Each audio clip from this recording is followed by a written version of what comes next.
السلام علیکم جناب۔ آج ڈیالہ جیل میں 2 کیسوں پر سماعت ہوئی ہے۔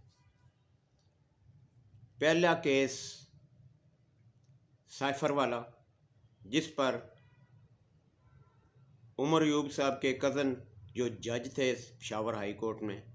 انہوں نے 11 جنوری تک سٹے دے دیا تھا۔ تو 11 جنوری تو گزر ہی جانی تھی، 11 جنوری گزر گئی، اور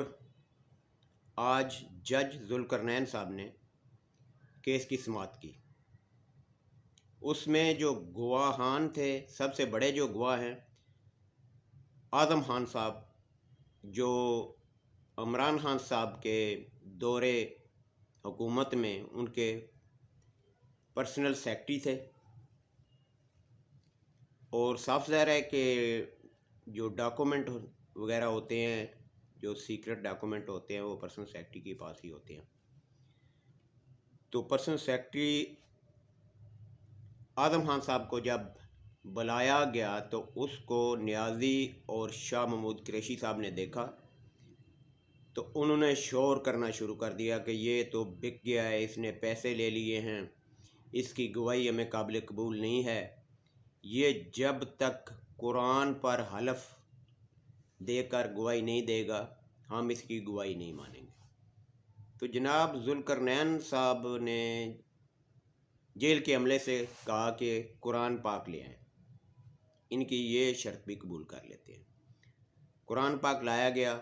اعظم خان صاحب نے قرآن پاک پر ہاتھ رکھ کر حلفاً بیان ریکارڈ کروایا۔ انہوں نے بتایا کہ جناب میں پہلے بھی یہ بیان دے چکا ہوں کہ جو سائفر یا امریکی خط تھا، اس کی کاپی عمران خان صاحب نے مجھ سے مانگی، بلکہ کہا کہ اس میں کچھ تبدیلی کرو، ٹیمپرنگ کرو، اس پر میں نے کھیلنا ہے، اور امریکہ کے خلاف، فوج کے خلاف اور شہباز شریف کے خلاف، ان تینوں کے خلاف میں نے کھیلنا ہے، اور لوگوں کو کے جذبات ابھارنے ہیں، اور اپنی حکومت ختم کر کے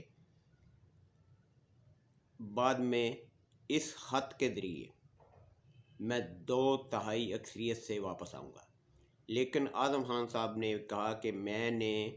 بطور ایک سرکاری ملازم میں نے وہ خط دینے سے انکار کر دیا۔ میں نے بولا کہ آپ ایسا نہیں کر سکتے،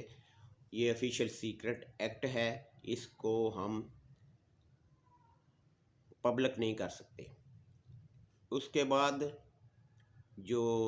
شاہ محمود قریشی صاحب ہیں، جو وزارت خارجہ میں تھے، انہوں نے ایک کاپی وزارت خارجہ میں بھی ہوتی ہے، انہوں نے وزارت خارجہ والی کاپی عمران صاحب کو دی، جو انہوں نے جلسے میں لہرائی بھی اور پڑھ کر سنائی بھی، اور پھر بعد میں بتایا کہ یہ کاپی تو مجھ سے گم ہو گئی ہے۔ اور پھر کچھ عرصہ بعد امریکہ میں ایک اخبار میں وہ کاپی چھپی، وہ امریکہ میں کیسے پہنچی اور عمران خان صاحب سے کیسے گم ہوئی، یہ بھی تفتیش میں پتہ چلے گا۔ اس کے بعد 5 اور گواہ بھی جو وزارت خارجہ کے ملازم ہیں، انہوں نے بھی گواہی دی، اور ٹوٹل 15 گواہان کی گواہی ہو گئی ہے، اور باقی 12 گواہ رہ گئے ہیں، وہ بھی جلدی ہو جائے گی، اور آفیشیل سیکرٹ ایکٹ کے تحت اس میں دفعہ 4 یا 5 لگتی ہے۔ قانونی طور پر تو قومی راز پبلک کرنا، یہاں کرنا، دوسرے ملکوں میں بھیجنا، اس کی سزا عمر قید یا سزائے موت ہے۔ باقی جج صاحب کی مرضی ہے یا مقتدر حلقوں کی مرضی ہے کہ وہ کیا فیصلہ کرتے ہیں۔ قانونی طور پر آفیشیل سیکرٹ ایکٹ کو افشاں کرنے کی سزا یہی ہے۔ اس کے بعد دوسرا کیس جناب پیرنی صاحبہ، جو پرسوں عدالت سے چپکے سے چلی گئی تھیں تاکہ فرد جرم عائد نہ ہو، کہ بندہ جب موجود نہ ہو تو اس پر فرد جرم عائد نہیں ہو سکتی۔ عدت میں شدت والے کیس پر عمران خان صاحب پر تو فرد جرم عائد کر دے گی، لیکن پیرنی چپکے سے نکل گئی اور جج صاحب بہت غصے میں تھے کہ وہ کیسے چلے گی، تو آج ان کو بلوایا گیا اور ان پر فرد جرم عائد کر دی گئی۔ اس پر دفعہ 496 کے تحت فرد جرم عائد کی گئی ہے، جبکہ نیازی صاحب کے خلاف 496 اور 496B کے تحت فرد جرم عائد کی گئی ہے۔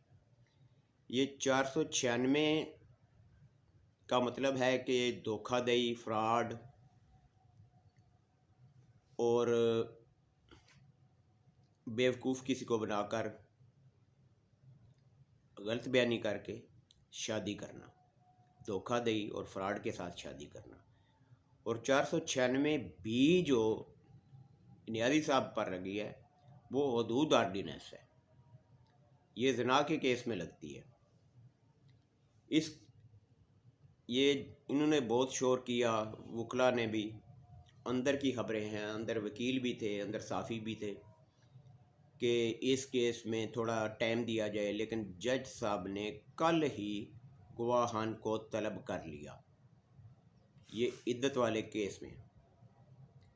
اس میں کل گواہ جو پیش ہوں گے خاور منیکا صاحب اور بھائی جان لطیف اور مفتی سعید جنہوں نے نکاح پڑھوایا تھا، اون چودھری اور ایک اور اس گھر کی نوکرانی ہے، یہ پانچوں گواہان کو کل عدالت نے طلب کر لیا ہے اور عدالت اڈیالہ جیل میں ہی لگے گی، اور ان دونوں کیسوں کا فیصلہ جلد ہوتا نظر آ رہا ہے، سیفر کیس کا بھی اور عدت والے کیس کا بھی۔ چینل کو سبسکرائب کریں تاکہ ہم مزید اندر کی خبریں جو پس پردہ ہیں وہ خبریں آپ تک پہنچا سکیں۔ شکریہ، اللہ حافظ۔